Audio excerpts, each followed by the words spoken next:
Okay, good morning, everyone. Um, if one person can just let me know that you can hear me. Can you hear me? Yes. All right. Oh, thank you. Thank you. I hear you too. Okay. Um, Good morning. My name is Jackie Blogsvet. I am the state's authorized representative for full service community schools, and I'm joined here by Amy. Good morning, everyone. It is awesome to see so many familiar names. Just want to welcome you this morning. My name is Amy Runk. I'm a grant coordinator here with the Department of Education, and I'll be supporting in this presentation a little later on. Back to you, Jackie. Thank you, Amy. And then for everyone who's joining us, we are recording the presentation. So if you come off of video, you'll be joining our recording. And just note that we're going to be posting the recording on the grant website a little later this week. All right. So let me see here. Here we go. I've got three screens going and a little bit to kind of manage here, but I'll do my best. So at the Minnesota Department of Education, we've had the 10 Minnesota commitments to equity for quite a while, pre-COVID even, and also I think beginning with Commissioner Brenda Cassellius. So we have here we always select the particular commitments that pertain to the topic that we're talking about. We're talking about full service community schools today. Full service community schools, we feel, are a great way to prioritize equity. We set and communicate a vision and targets for access to learning and high outcomes for all students. You go local with full service community schools. We engage and develop leaders at all levels and empower community partners, families, students in the continuous improvement work of equity and closing opportunity gaps. We follow the money. We allocate resources to learners who need them the most. And with full service communities, the whole community does that together. We improve conditions for learning by focusing on school culture, climate, and social emotional development, and connect teachers to the experiences, assets, and needs of students. Really like to focus on that word assets. Full service community schools do very much so focus on strengths, knowing that the strengths and assets of all of our students and families and communities and our school community itself are what is going to help us improve outcomes for all students. And then we give students options. We empower students with high quality options to support every learner's success. All right. And we just have a brief, quick hour together today. So we are going to go through what the full service community school is strategy is. Is this grant opportunity a good fit for your school, for your timing, for what it is that you're hoping to do? And then we will talk about appropriate expenditures, appropriate activities with the grant funding. Then Amy will join us and she'll talk about the grant application and instructions, the grant award process, and we'll ask for your questions and we'll try to answer them in real time. And if we can't, we will follow up with our Q&A that gets posted onto the grant opportunity site in a few, I think in about a week, it will be posted. Then we also, here we have the grant purpose. So the grant is authorized through the Minnesota statutes. It was updated in this most previous session. So it's 2025 first special session. I know that they haven't added all those updates to the website just yet, but they are working on them. And it is in section 124D.83. If you've ever been to our full service community school website, there's a link to the statute, and I can always help you find that. It's also included in the grants instructions. And in 2025, the legislature, it was a budget year, and the legislature appropriated 5 million for fiscal year 26 and 5 million again for fiscal year 27. So this grant award or grant opportunity is for $5 million or 4.9. And then again, next year, a little bit prior to state fiscal year 27, we will announce again another grant opportunity for the following 5 million that was appropriated. Um, so full service community schools is a strategy. It is not a program. It is kind of an umbrella strategy, and it transforms a school into a place where educators, local community members, families, and students work together to strengthen conditions for student learning and healthy development. So that bolded part there is kind of the how it's a transformative way of kind of designing and creating learning conditions. It's how you do school. And as partners, they organize in and out of school resources, supports, and opportunities so that young people thrive. So this is to stress that this grant opportunity is to fund the adoption of the full service community school strategy. And it is not an opportunity to necessarily fund a specific program or the creation of a specific part of a building or anything like that. It is not a capital projects grant. It is a program grant, but it is to implement the full service community school strategy, which is a nationally accepted strategy for transforming schools and closing opportunity gaps. So we have there were all of these frameworks kind of in the early 2000s, I would say, and maybe even in the 1990s of community schools and what that meant and what it looked like. And there were quite a few entities across the country who were embracing community schools and creating their own ways of adopting and implementing community schools. And what they realized was if they were really going to make transformative change across the United States for how schools operate, they needed to come up with one definition and one model that they could all embrace so that they could get to, I think their goal is like 25,000 community schools by 2030. So they created and released in 2023 this model. And this is the Essentials for Community School Transformation, or Community Schools Forward is another way that they talk about this. So this is the model that Minnesota has also adopted. And we even had a grant it was about a 2-year grant that helped us revise our grant opportunity documents and our technical assistance and guidance and everything to adopt this model. And so I'm going to take you quickly through what this model is. Here we go. So we, of course, we start with all students flourish in thriving school communities. And so students are at the center, but so is the school community. Students aren't separate from the school community. The school community needs to exist as a sustained entity and needs to be able to be there for all students, for all community members, all families. And it is kind of the central hub of the community. And then we begin by acknowledging who drives this work.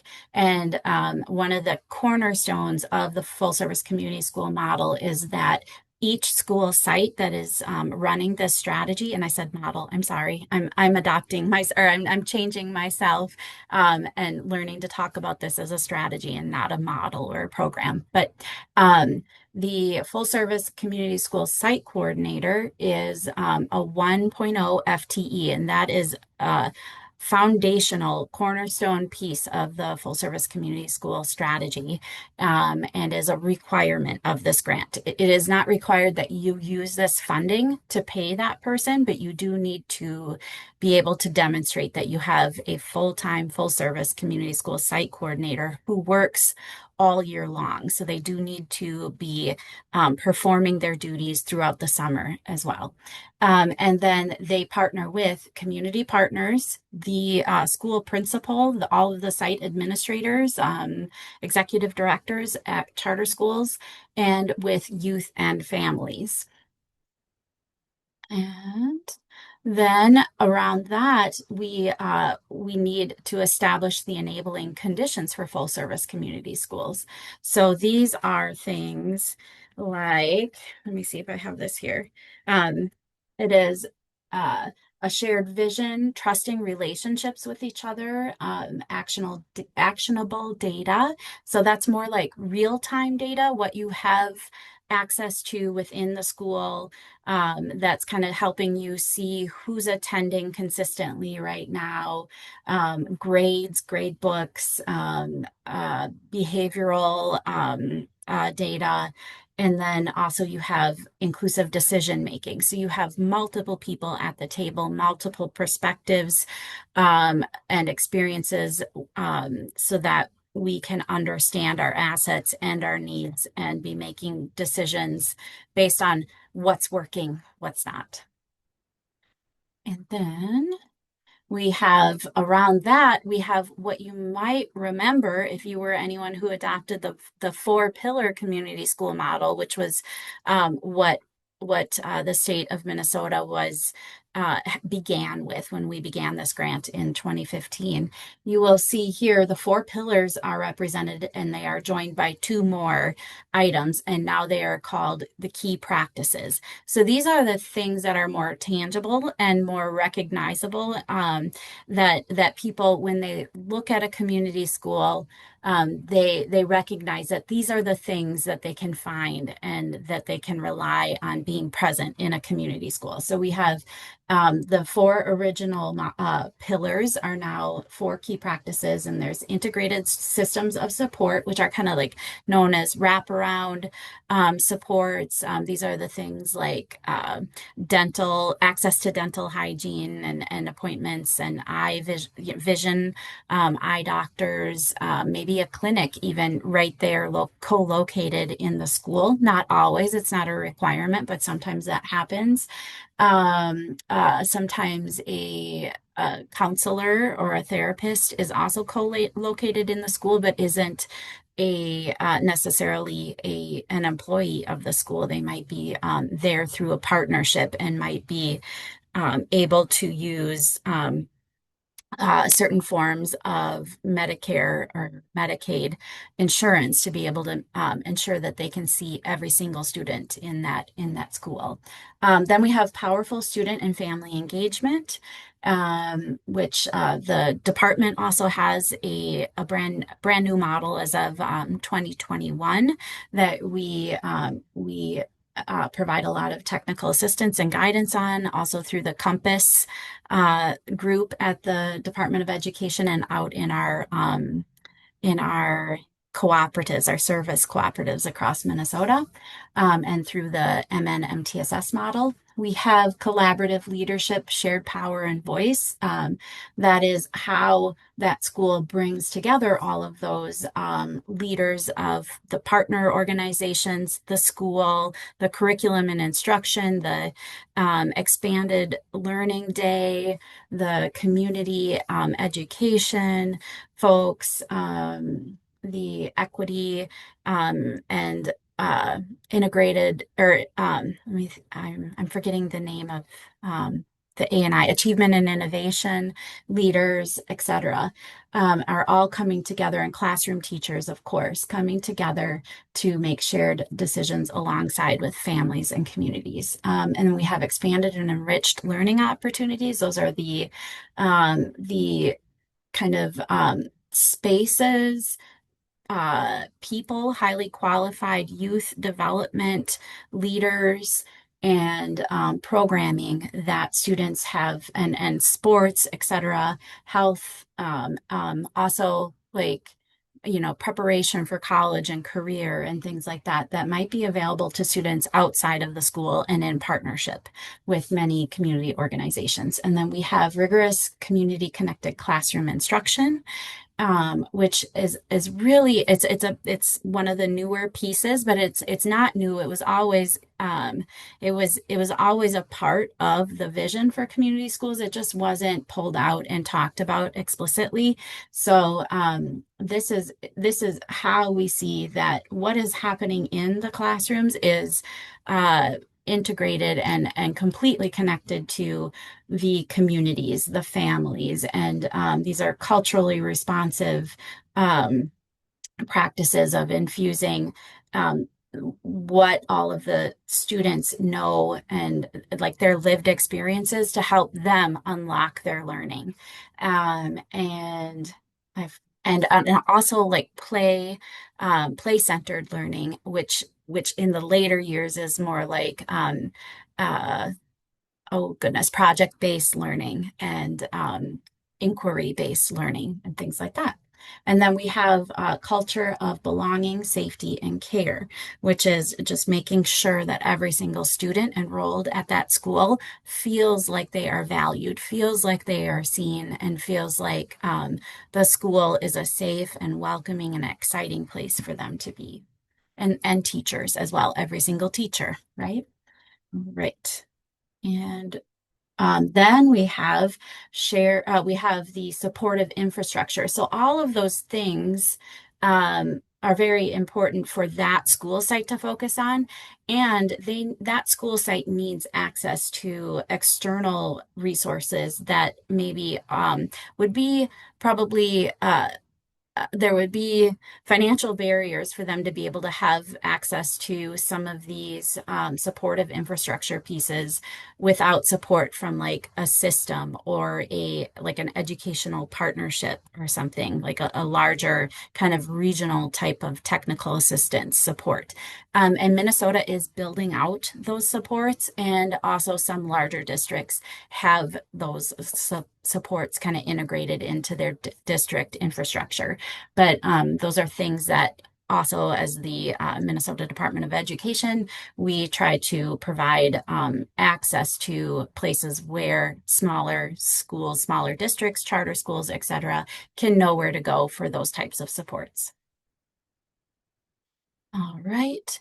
And so what makes a full service community school? I think what we just went through is what makes a full service community school, but some key things to highlight here is it's more so about the how the school operates and not what exactly the school does. Which of those six key practices are like the priority for that school are going to be different across Minnesota because different schools are going to like go through their comprehensive assets and needs assessment and their mapping process, and they're going to discover that, you know, they need to prioritize maybe integrated student supports to help with an attendance concern that they, you know, chronic absenteeism, right? Or to increase consistent attendance. Or maybe another school is going to realize that the curriculum is quite outdated and students aren't really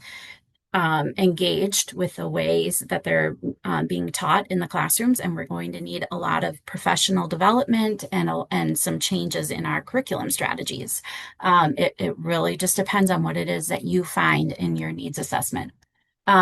So another thing about full service community schools, though, is that applying for a grant and receiving a grant does not make you a full service community school. It is actually implementing those that framework that we just walked through that makes you a full service community school. The grant gives you funding to help, like, you know, an injection of funding to help you kind of jumpstart your implementation of the full service community school model or strategy. And also it could help if you're already implementing, right? It can help you be able to fund maybe your top one or two priorities from your strategy that you and your community had decided together that you needed to focus on. And it can kind of get you started and get you building those partnerships that then become a part of sustaining this strategy. You can expect it'll take 3 to 5 years to kind of become a full service community school. And every single school is going to look different. And the strategy, it's the how, it's not the what that you decide to implement. It's how you do this and acknowledging that it is a continuous improvement strategy. It's a journey. It's always going to be changing because your students are going to be changing. Your community is always changing. So it really helps you become more nimble to those changing needs of the school.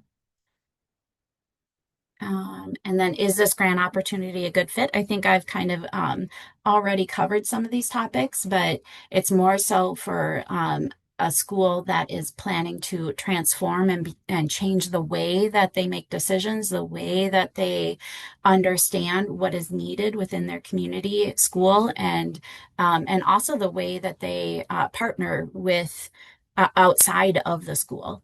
But it is not necessarily for a school that already knows that they want to develop a pre-K program, and they need desks, and they need to outfit a classroom, or they're needing to buy a bus or some different things like that. Like if you have a concrete idea of what it is that you don't have funding for, this might not be the right fit for you and your school.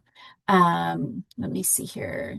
If you're really trying to get, your world's best workforce, your every student ready to read by third grade, if you're really working on bringing all of your achievement and integration, your American Indian education plans, and all of these um, specifically targeted, but somewhat also overlappingly focused on closing achievement gaps. If you're trying to bring those all into one umbrella strategy, this is a great grant for you.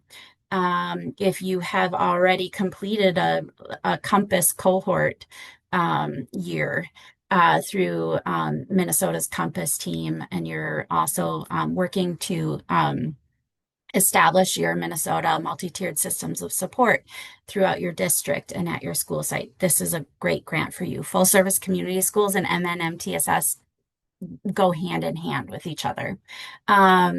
All right, I'll go to the next slide.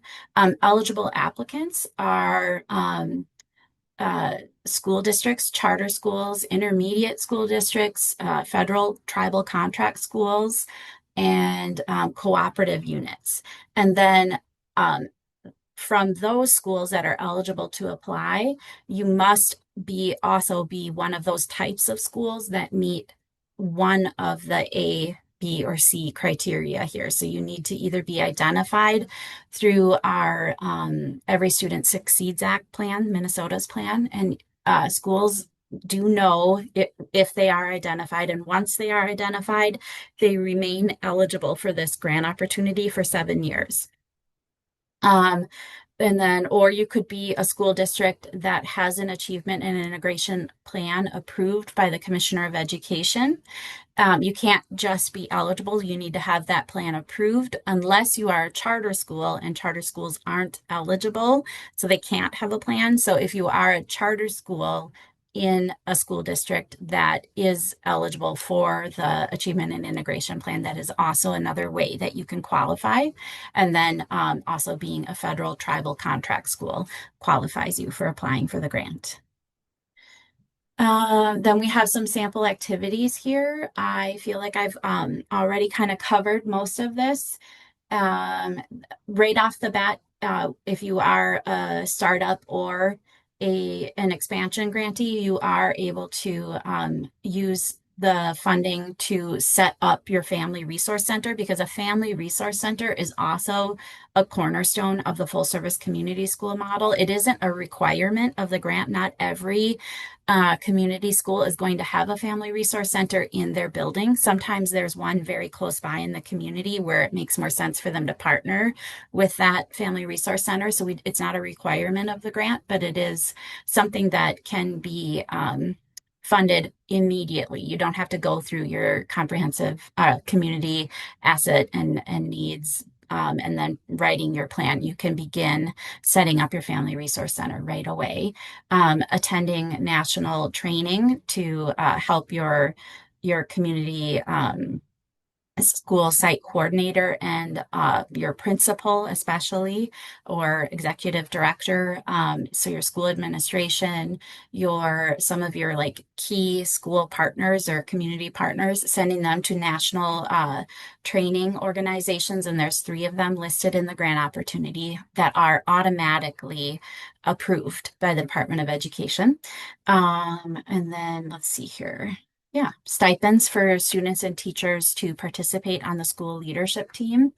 Um, Funding for food for the school leadership team when they're meeting, also funding for when you're bringing the community together to learn about the strategy and maybe even provide like focus groups or feedback.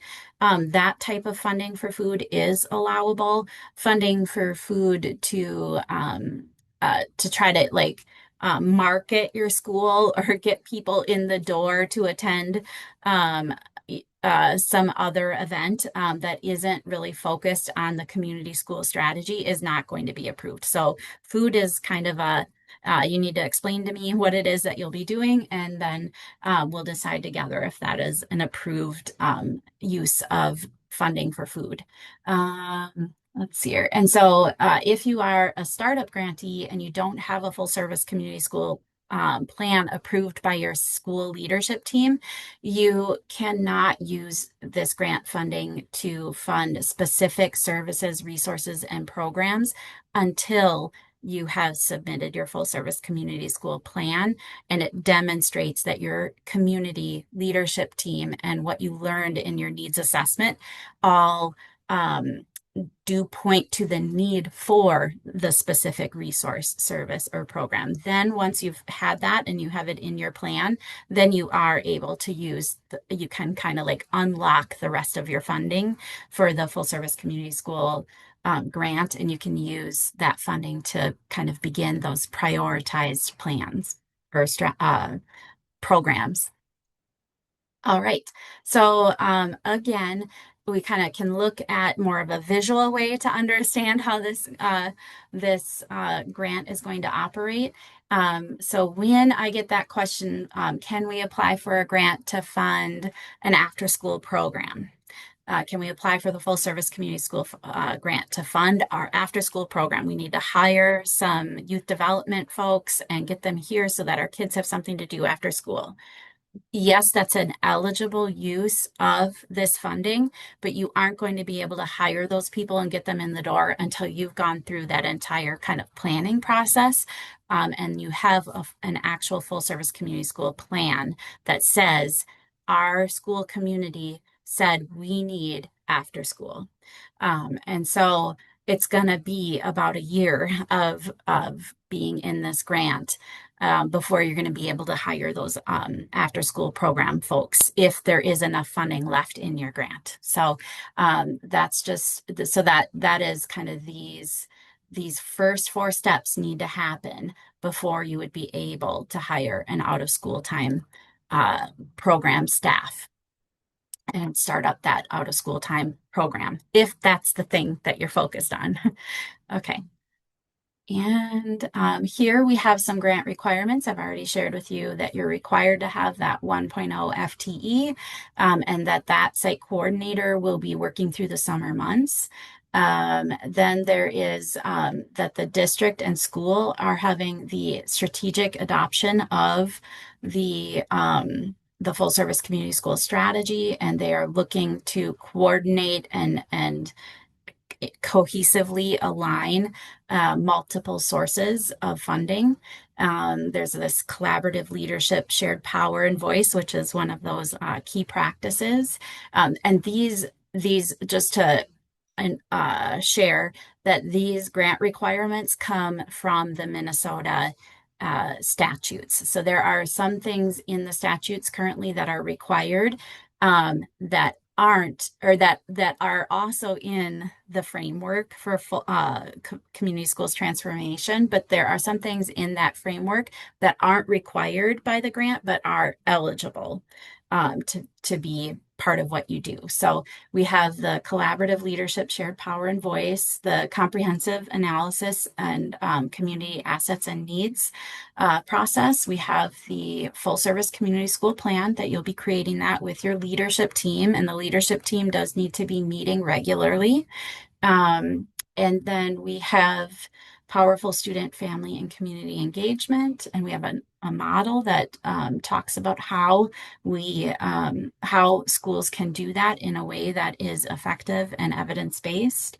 And then we have that you need to the statute actually says that you do need to develop and or expand at least two services across the four pillars that existed previously.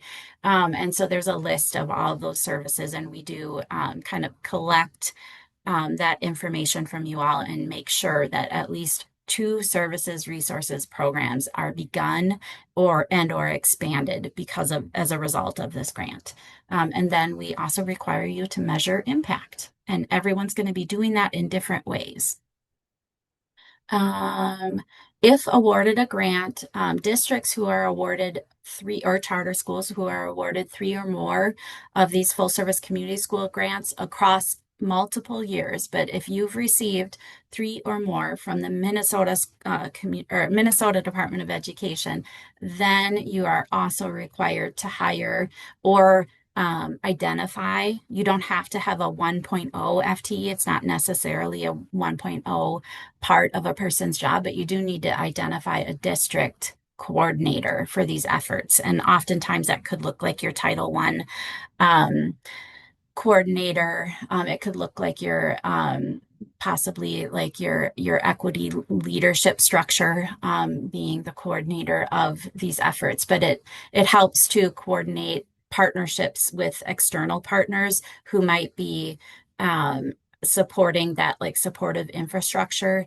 across multiple school sites, and helps also coordinate professional learning and all the many things that need to be kind of cohesively aligned for that strategy to work through a larger district. Then we have deciding, are you applying as a startup or an expansion grantee, right? And it can get a little bit complex. Some people are in the middle of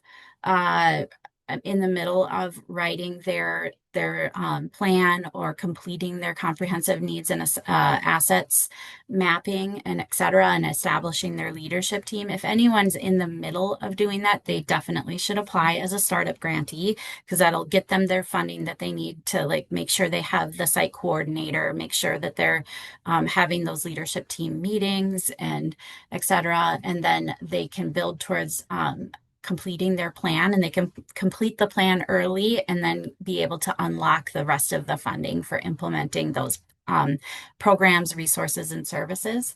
So you would be applying for an expansion grant basically if you've ever had a grant from the Minnesota Department of Education before, or if you already have a plan and you're ready to go. You just need the funding for those services, et cetera. So you can apply for an expansion grant as long as you have a full service community school plan that you're ready to submit as part of the grant application. And this is kind of the timeline here for a startup grantee. So we kind of we hope that we will be awarding and having the contract signed and everything by February 1st, 2026. So at that point, you would hopefully post for your site coordinator and get them hired as soon as possible, hopefully within like the first 60 to 90 days of the grant opportunity.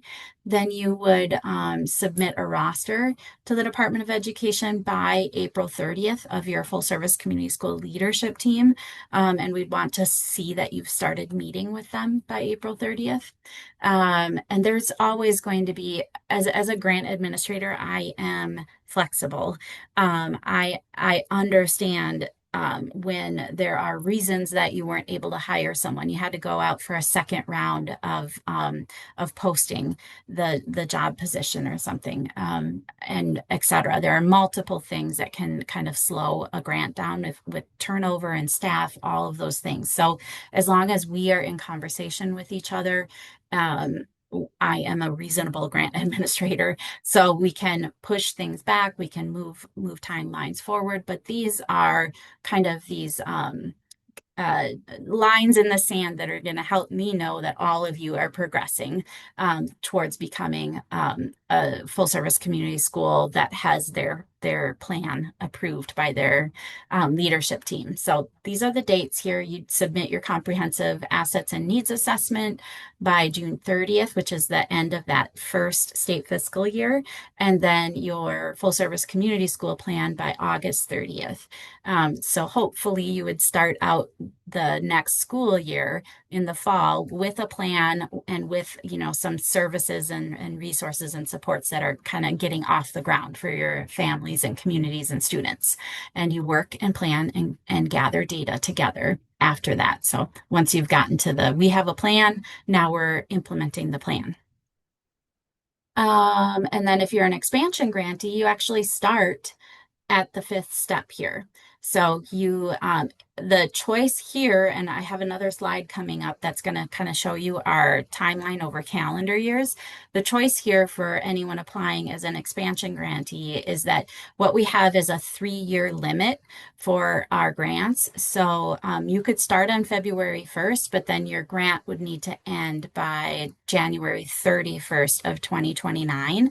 So you could also choose to start July 1st, as late as July 1st, 2026 with your grant. And then you would have a 3-year grant opportunity on the standard state fiscal year that would end on June 30th of 2029.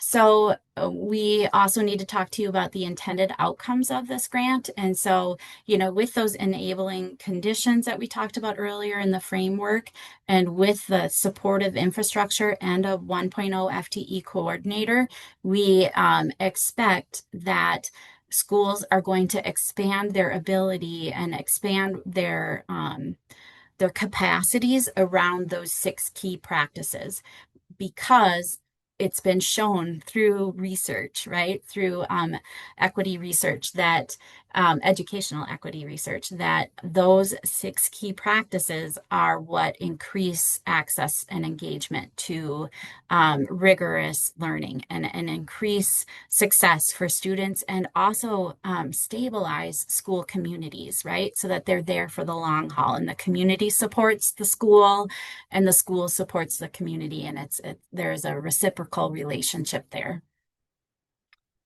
Right. And so here again is that model that we've been talking about. And let me see here.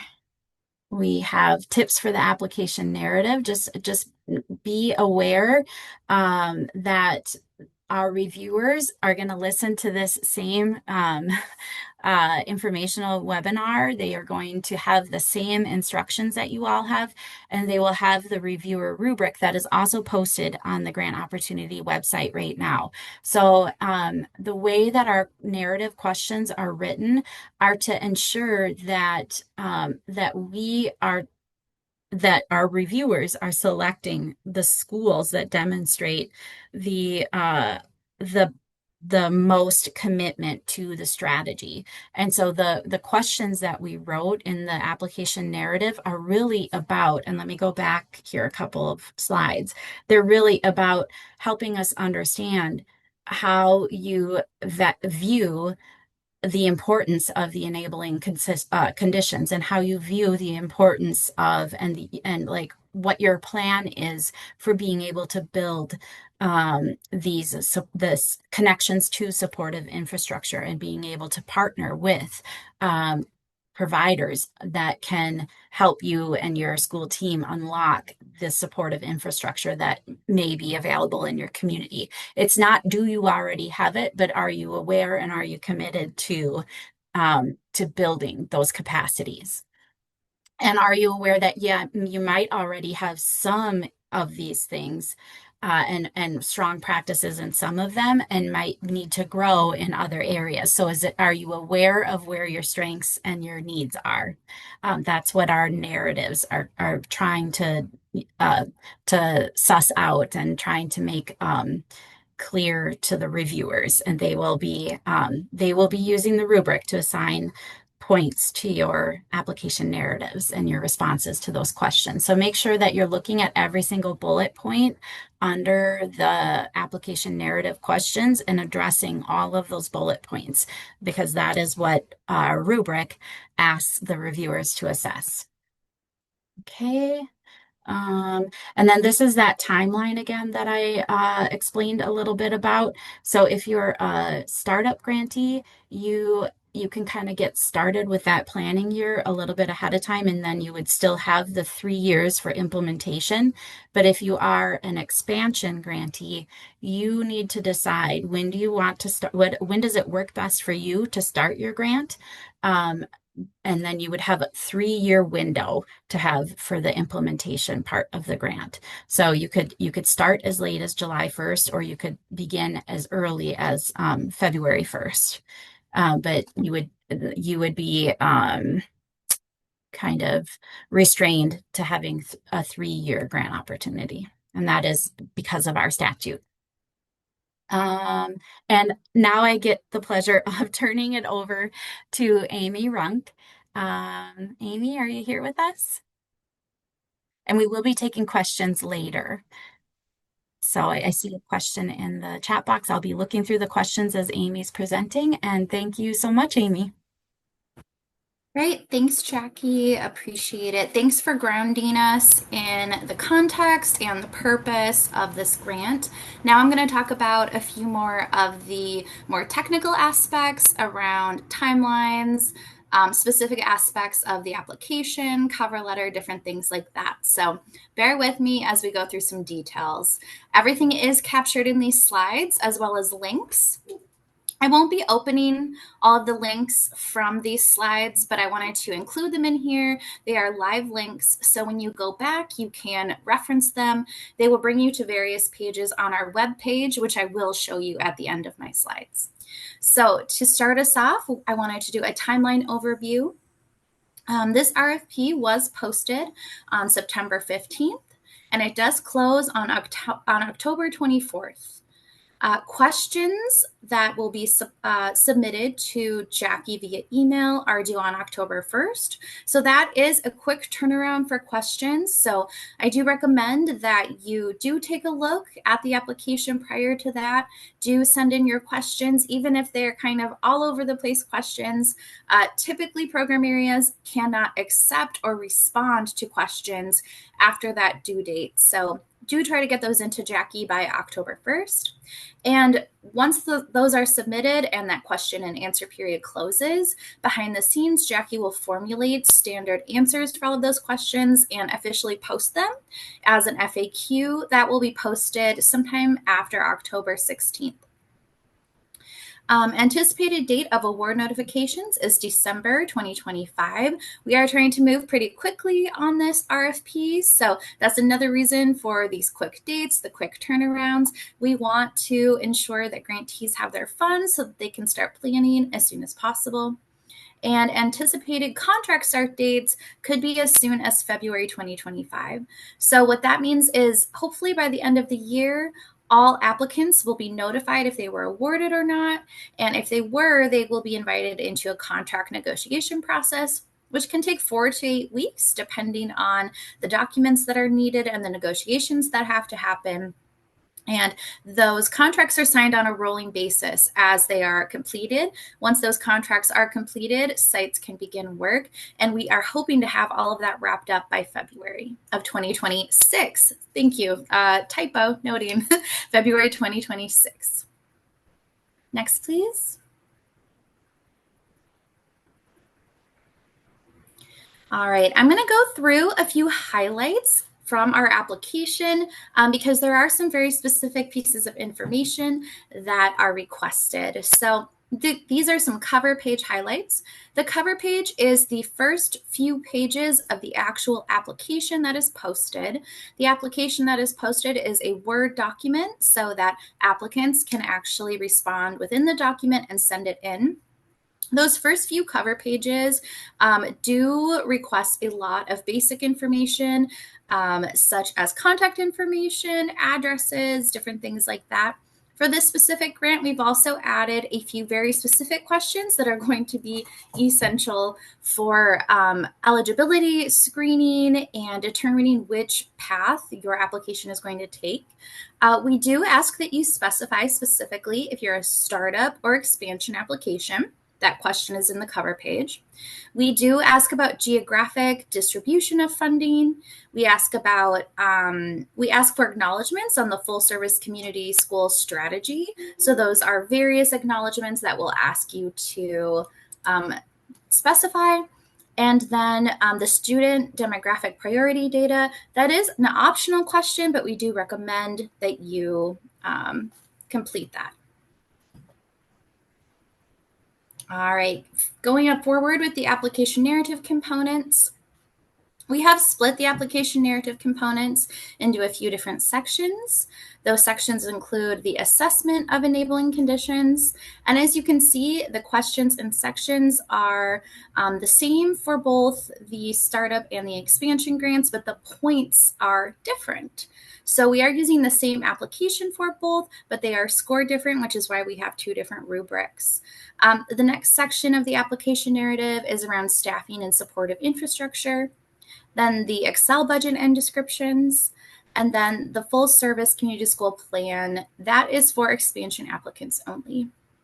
When you refer back to these slides, if you choose to do so, again, these are live links where you can link directly into the application and cover sheet, the instructions, which covers both application types, and then I've also added both rubrics so you can see how they are scored. Just a few notes about the budget page. So there is an Excel budget with descriptions. It is worth 8 points. And I did want to note that there are two specific budget templates for each application type. So there is a startup Excel spreadsheet and an expansion Excel spreadsheet. Just ensure that you are submitting the correct one that aligns with your application type. Each of those templates does have 4 unique tabs and pages within them. So we do want to remind you to please complete each one of those for the entire run of the funding and for each year of funding to align with whatever your narrative is submitting. Just a reminder that for accessibility reasons, we have grayed out each of the empty cells. Please be mindful that sometimes that means that you may need to adjust your text color to see your entered amount or budget line description. What that means is sometimes some districts' computers do not auto-integrate some of those accessibility pieces. So if you find that you're typing into a cell and you're not seeing what you're typing, we recommend highlighting that cell and changing the font color to black or to white to contrast whatever you're looking with. It's just an accessibility thing that I just wanted to give a shout out to because we have had questions about that in the past. And then I do request that you submit this as a separate attachment along with your one application email. So this should just be another attachment that you send along, this finished budget spreadsheet that aligns with your application type and completes all 4 of the unique tabs. Great. And then just a reminder again about the rubric highlights that although the application narrative questions are the same, the expansion and startup grants are scored differently. So they do have 2 separate rubrics. The rubric will demonstrate how reviewers are trained to score each narrative response, and we recommend reviewing what an excellent score is comprised of for each item and ensuring that your narrative reflects those descriptions. All right. And then as Jackie referenced, there are a number of supplemental documentations and data highlights that go along with this application process. The top 3 links here, which are live links and are also posted under the template section of our webpage, are generally geared towards that expansion type of application. So we do have a comprehensive asset mapping and needs assessment summary or equivalent. So we've provided this summary document as a live document that you can utilize to meet this need. But if you have an equivalent, we will accept that as well. The same thing goes for the full service community school. Again, this is geared towards expansion applicants only, and we have provided that template as a starting place, but you are welcome to provide an equivalent if your school has something. And then we do have that activities baseline spreadsheet. An optional document that may be submitted is the Strategic Community Partnership Agreement. And we have provided a template for that as well on our webpage, and that is a live link. That again is an optional document for either type of application. All right, this loops us back to that question and answer process. As I mentioned earlier, that due date, October 1st, is coming up very quickly. The designated person who can receive those questions is not myself, it is Jackie. So please shoot Jackie an email or give her a phone call with your questions. We capture all of them and we publish a full question and answer document on the Grant Opportunity website. Only MDE's grant representative, which is Jackie, is designated to answer and collect those questions. And then I did want to refer you to last year's frequently asked questions that we do have posted on the webpage, just as kind of a starting place to see if that can help answer or guide your questions a little more clearly. All right, application submission process. So again, applications should be submitted via email by October 24th, 2025. We are requesting by 3 p.m. Central Time. We do request that you create one PDF of your final cover letter, your full signed assurances, which are part of the application template, and your full application narrative responses all into one PDF document, and you attach that into the email. And then we ask that you complete the 4 tabs of that budget Excel spreadsheet, and you include that as a separate attachment in the same email. And then that you attach each completed supplemental document or equivalent as a separate attachment into the same email, so that you are sending MDE one email with all of your things in one complete package. We have supplied a optional email subject line, just so that we know exactly which one you are, which grant you are applying for. We have multiple grants closing around that time, so it's good to designate that. And then the name of your organization. Again, the grants inbox email is listed here, mde@compgrants@state.mn.us. We generally do not consider late applications. However, if you are running into any problems, don't hesitate to reach out to me via email. I will be monitoring that email box, and I will be the one directly working with each applicant as we go through your application materials. I will confirm receipt of your application after the closing date during the eligibility screening process. So you may not receive an immediate email when you submit. You may receive one in the next day or two.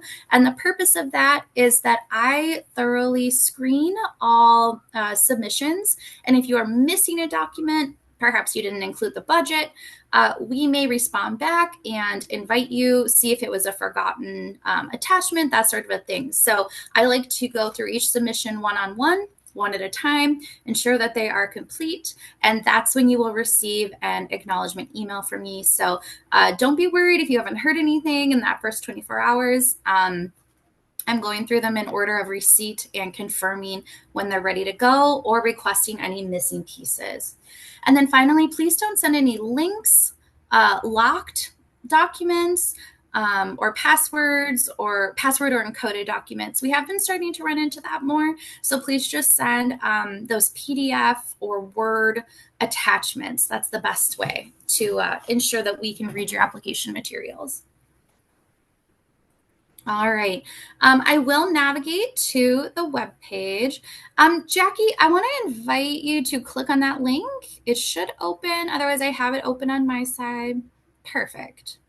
So I just wanted to refer you here quickly. I know we're nearing on time. This is the web page. As you can see, we go through the timelines that we just talked about, and you have all of the links for all of your required documentation on here. The instructions link, which is just informational about the full process, the application. There is one application for both types. The optional documents, the supplemental documents, the 2 rubrics, the 2 budgets, and then those templates and samples on the bottom. This is also where we will post the slides for today, the recording, and the finished question and answer document, and there's submission instructions here again. So keep checking back on this page frequently. If there are updates, changes, extensions, new things posted, we will put them on this page during the duration of the posting, and we will indicate that. So we frequently update this page. Jackie, if you want to go back to the slideshow, I think oh, thank you. Perfect. I think we're about there.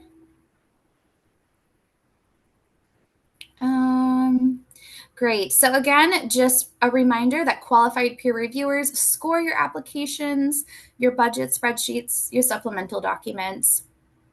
MDE will score all of those competitive priority points, and then do refer to those rubrics to see the score process. And then I will notify all applicants via email about their application status. Again, we're hoping for that November, December range. And this is just the order of dispensing funding. And just for time, I'm going to jump us right to questions and ask Jackie if there's a certain way you'd like to do that. Please feel free. Sure. Yeah, I invite anyone to type their question in the chat box and or come off of their microphone or come off of mute to ask your question. And I can stay longer and I will keep the recording running as long as I have questions, so that those of you who can't stay beyond 10 or beyond 11 o'clock will have that recording. And then also every question that's asked here will be restated and will be answered in the question and answer document as well. So I have, let's see here. I did see one question in the chat box, yes, and it looks like it is from Lana regarding expansion application. The partners agreement, it's the, just to let you know, Lana, the partner agreement is not a requirement of the grant application, but it is a recommendation. And for schools that have been awarded a full service community school in the past, I think having either that specific partnership agreement submitted or the MOU that you have with your partners submitted, or even just a list of the partnerships that you have and that you do have an MOU on file or something like that might be a good way to demonstrate the, I guess I would say, like the commitments and the partnerships and how that they are strategic partnerships, that they are that there are actual official agreements between the school and the partners to demonstrate that they're sustained. That would help your application. I see you have a second question, Lana. And it says, do we need to reflect on what has been implemented and update the plan submitted last February?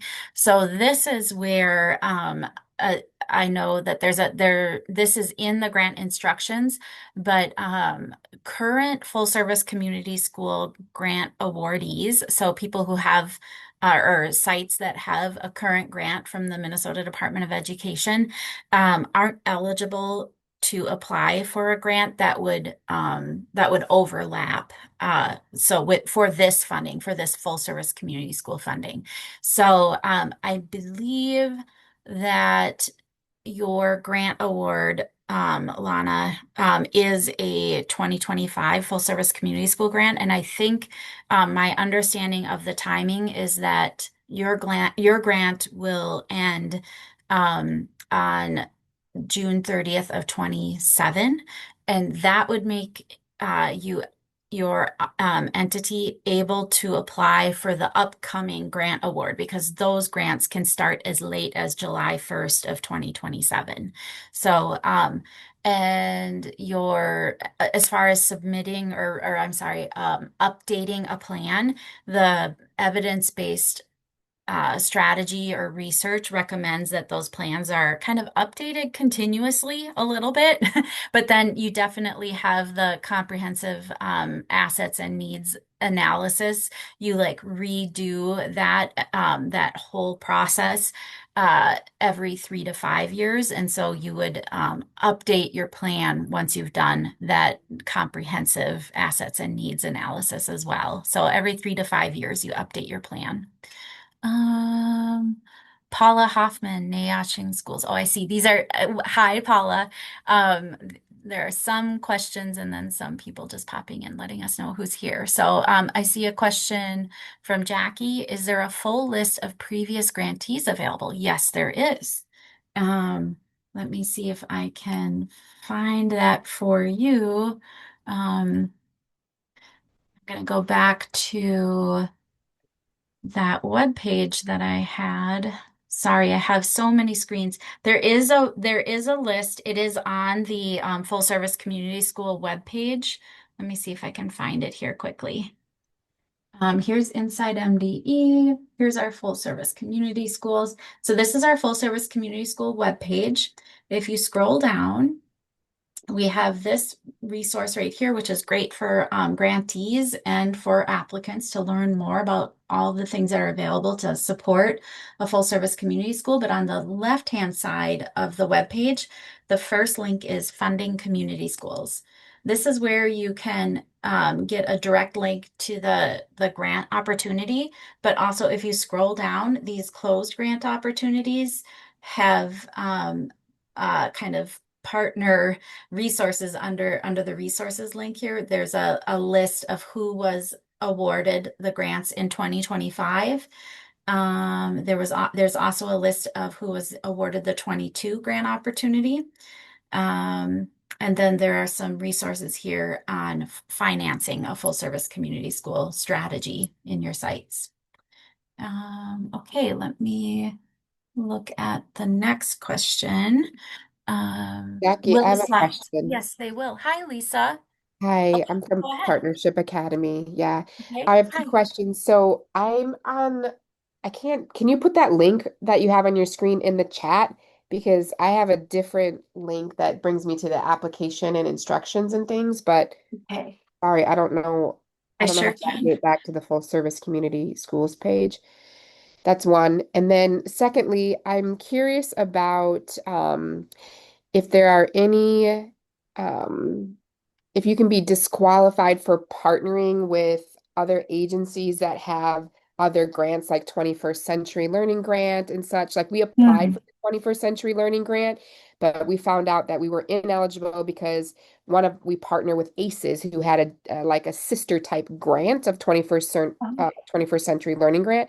So I mean, I envision if we do something like this down the road, part of our plan is going to be to partner with groups like ACES and other community organizations. So before we go through like all of the work like we did with this other grant, I want to make sure that there's no like conflict of interest with partners who have other grants that are similar or anything like that.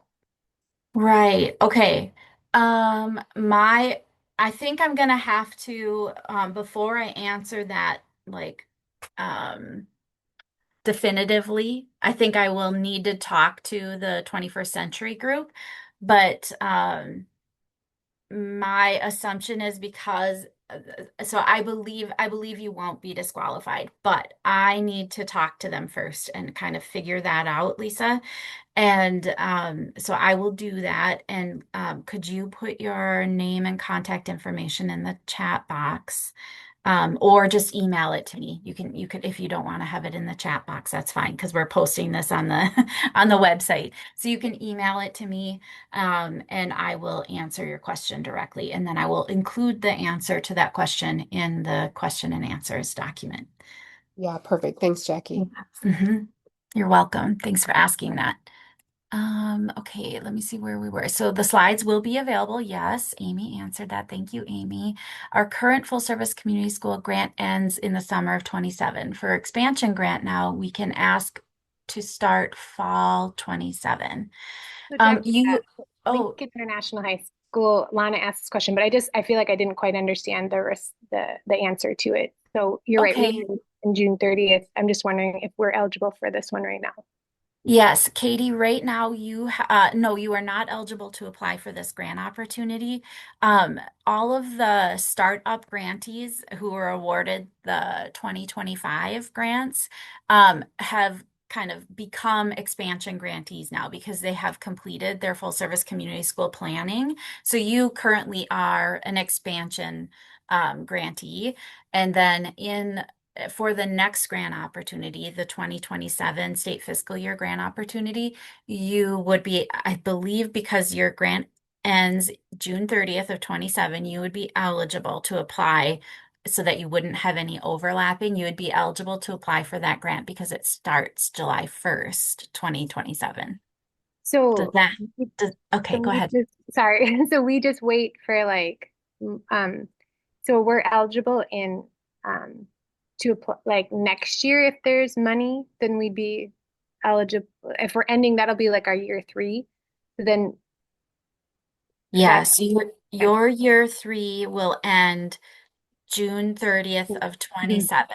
And Yeah, I'm thinking as I'm talking, I'm not, yeah. I'm not, um, yeah, I'm not frustrated or anything, but your or your grant award ends June 30th of 2027.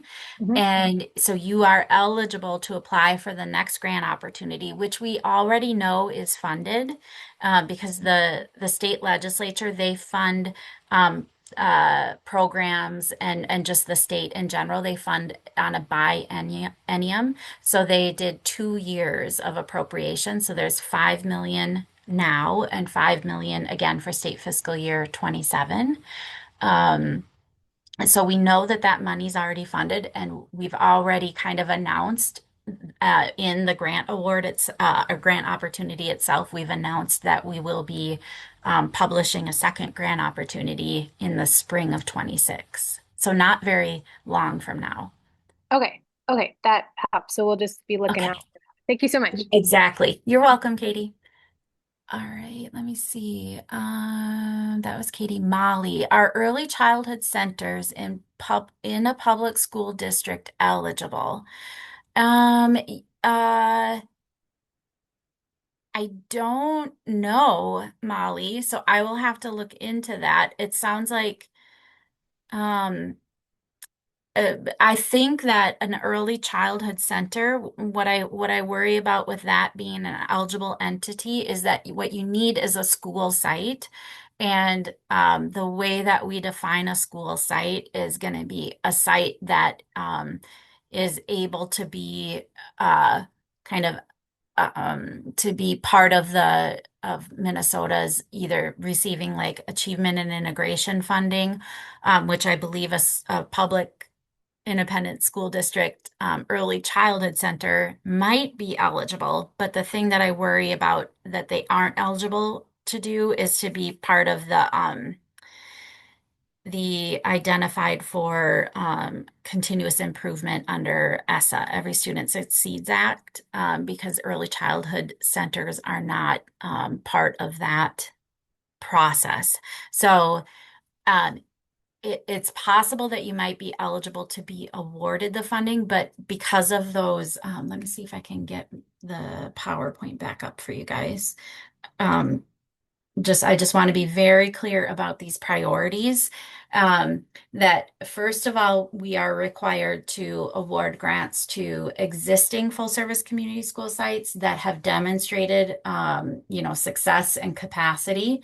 And then And that existing site doesn't have to be a site that had a previous grant. It just means that they have a plan and they've been operating with that plan. Um, and they've been demonstrating success. So that is like the first priority there. And also though, that those are either identified for support and improvement under the federal Every Student Succeeds Act, or that they are a tribal contract school. So if you are eligible because you have your district receives achievement and integration funds, you are going to be in that fourth priority bucket. So because this isn't a lot of money that's available right now, it's 4.9 million that we're able to award out for schools. Each site can receive up to 600,000. We estimate that we're going to be awarding around 8 to 10 awards right now. I just want you to be aware that all the effort and the work that you would put into applying, um, you may have a fantastic grant application, but we would have to first award to high scoring and like what do we call that? Like fundable applications in the first, second, and third priority buckets here. So it might put you down towards the bottom of the priority list. Does that answer your question, Molly? Do you have further questions? Oh, that does. Thank you. Okay, you're welcome. Now, if you're an early childhood center and you're at a specific school site that is identified for support and improvement, and you apply as that site, and part of your plan indicates that you need to make investments in the early childhood parts of that school site, that is how you would be able to, direct the funding from this full service community school grant to the early childhood programs. It would just take you would need to get through that first planning year first. All right. Let me see. Cindy Kingbird, I see you have a question. I'm interested in that response for other grant conflicts as well. Oh, good. Well, we will definitely post it in the question and answers document. And let me see, Cindy. Okay. I will also, let me see here. I think that was it, Lisa. I will be able to email Lisa and Cindy with that direct answer. If Cindy, if you can email me and let me know that you're interested in that answer, I'll be able to send it to you earlier than when we post it on the website. If Cindy puts her email in the chat, I can just CC her on the email that I'm crafting to you, Jackie. Okay. Also, though, just because we're posting this recording Oh, online, I just want to make sure I don't want you to be sharing your email if you don't want to receive anything. I really doubt any people would have to get really into the weeds, and I don't think they're going to want your email or anything. But so up to you if you want to put your email in the chat box. Cindy Um, could private chat me too. sure. Yeah, yeah, exactly. Thank you, Lisa. I appreciate you offering to do that. We'll get it to you, Cindy, one way or another. Okay. And then Megan, I had to step out for an urgent question, so I'm sorry if this question was already addressed. Regarding the 3 award maximum rule, is that only for grants beginning in this fiscal year 26 and 27 cycles, or do current awards from 25 count? Um, that's a great question, Megan. It is, the current awards from 2025 do not count for the school district limit of 3 awards, but between 26 and 27, it is a 3 award limit, if that makes sense. So there's 10 million combined total between fiscal years 26 and 27, and that 3-year limit applies to those 2 fiscal years. So you could have a site, you could have 3 sites that have awards from the 2025 funding, and you might be a very large school district. You could apply for awards right now for separate sites. You can't have awards to the same sites, but you can apply for awards to separate sites and you could maybe get one award this round and two awards in the next round, but you couldn't have more than three awards over the 26 and 27 fiscal years. I hope that helps. Um, and okay. Are there any? You're welcome, Megan. Good. It made sense. Okay, good. Are there any other questions?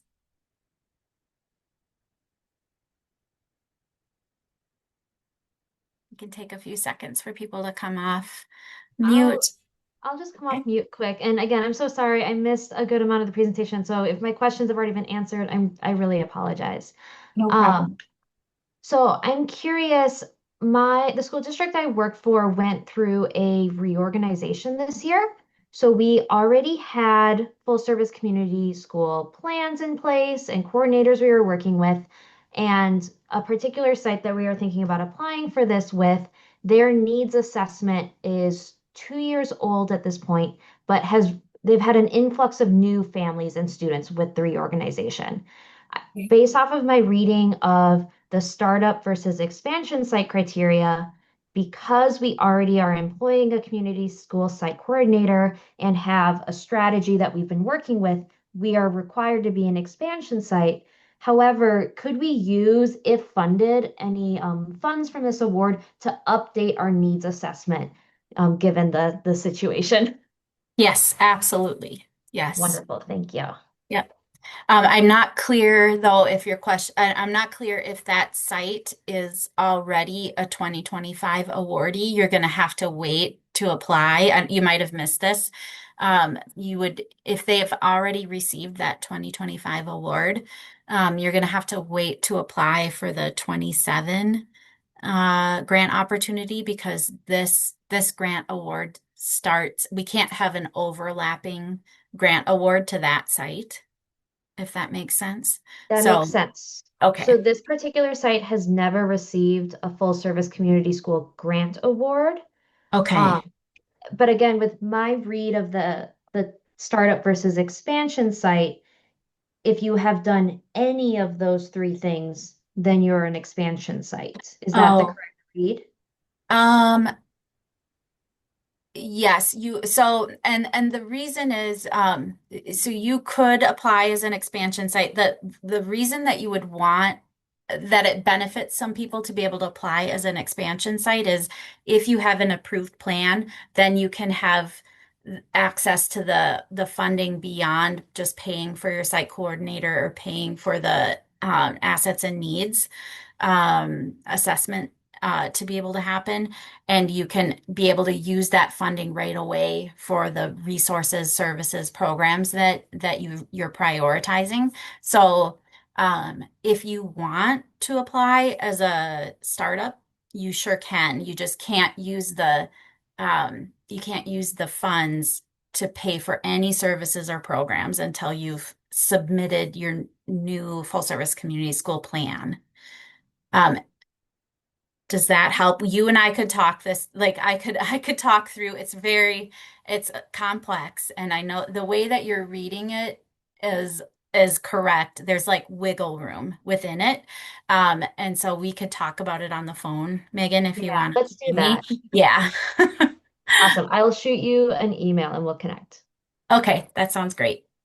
And then let me see here. I see, hi, Lisa. Oh, nice. Oh, you guys are organizing out there in the chat box. I love it. This is so very much like many of the already existing grantees and already existing community sites. There's a very nurturing and wonderful group of people who they're called the Minnesota Coalition for Community Schools. And if you haven't been connected with them, ask me to help you connect with them. There's also, I think, a link to connect with them. There's an email address in the grant opportunity instructions to be able to connect with them. They're housed at Wilder right now. And so if you would like me to help you connect with that group, let me know. You can email me and I can send you their email address. But they're a great group to get connected with, and they meet monthly. They have meetings for the district directors, and then they have meetings for the site coordinators as well. And they have connections to the National Coalition for Community Schools, and even have the Midwest site or Midwest director of community schools connected to them. His name is Ryan Hurley. So he's another person for you all to reach out to and express your interest in becoming a community school. He will be very interested in hearing that from you. So there is this wonderful community feeling to being a community school. And unfortunately, and it really drives me a little bit bonkers, unfortunately, there's a competitive aspect to receiving funding for the community school strategy. Someday we hope that there won't be such a competitive aspect to it, and that there could be enough funding for all schools to become full service community schools. But for now, it is a transformational strategy. It is something that, we're investing kind of pilot money into as Minnesota. And we're looking for a competitive grant is a way that we look for like the highest need and the highest commitment, so that we can make investments that are going to help us demonstrate how well this grant strat or this school strategy works to close opportunity gaps. So welcome to the community, and thank you for your interest in this grant opportunity. Are there any other questions?